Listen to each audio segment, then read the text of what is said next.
Alrighty guys, so I have this Craftsman push mower with a Tecumseh Vector engine on it. That's what that says. One pull start, not when the carburetor's gummed up from sitting forever, but I shot some starter fluid down on the carburetor and it runs, so I have plans for this motor if it runs.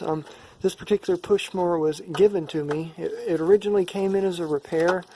The customer had two push mowers. This one here, this one's from 1998.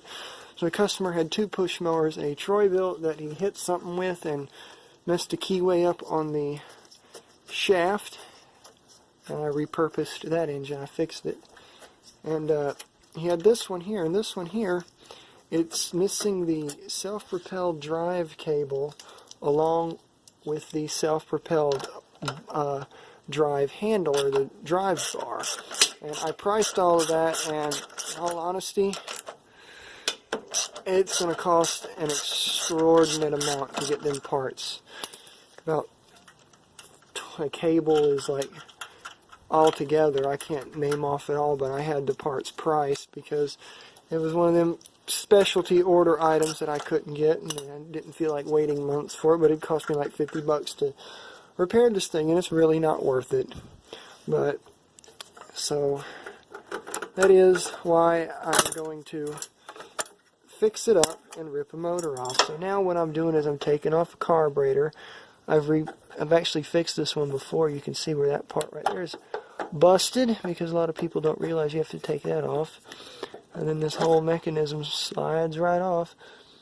And it smells of old gas, which would be no surprise. That carburetor looks lovely, lovely, lovely. And my big camera, the battery is out on it. I have to charge it. But this whole carburetor here, as grimy as it is, it should pop right off. A lot of times you can fix these, but these little plastic bottoms here, there's a little plunger in them. Them O-rings and the plunger go bad, and the plunger basically just stiffens up and won't move.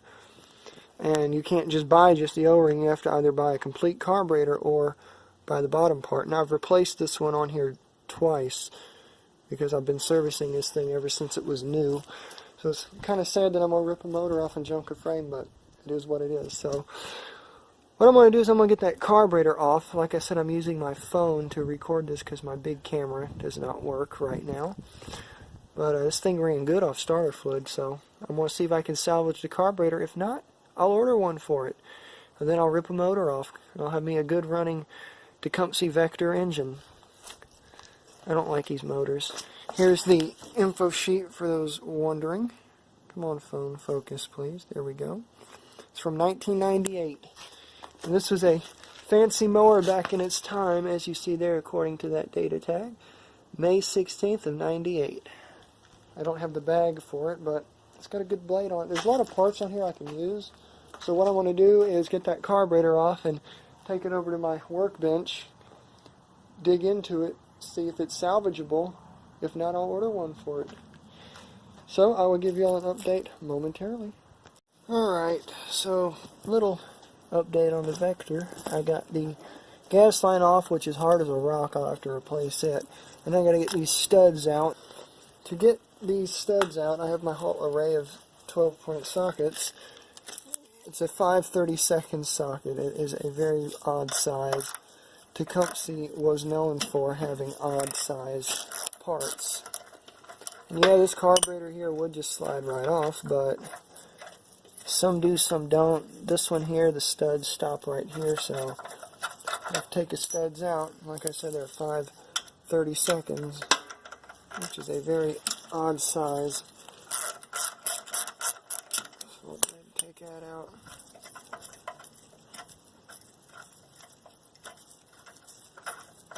And this thing's full of old gas probably, which is no surprise.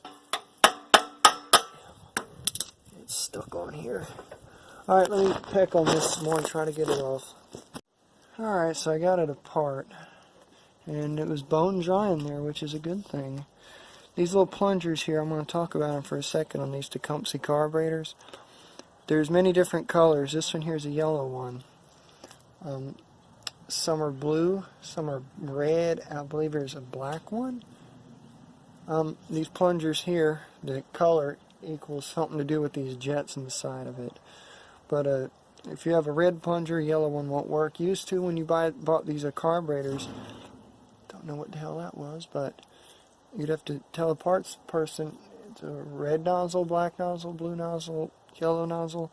But nowadays, I know Oregon makes one that just has a universal brass nozzle in it, but this one here's got some boogers on the end of it. But it is working. This acts like as a diaphragm. That spring down in there is very stiff, but you can see it is working. What you got to worry about is that O-ring, and this one does not look too great. So I'm going to clean this sucker out and put it back together and hope for the best. If not, to the parts book I go to look up a carburetor. That'll be fun. Alright, give y'all an update here in a second. Quick update on this little Tecumseh Vector. The motor I don't like. Needs a carburetor, and I priced one for it, and it's about MSRP list price, about $60 for a carburetor.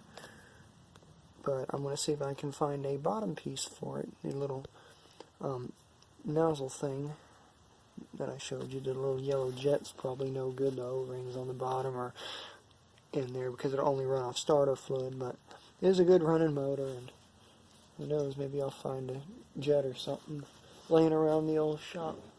But I hope y'all enjoyed that video. I know why no one likes these motors now, because they're a pain. Alright, I will see you all in the next video.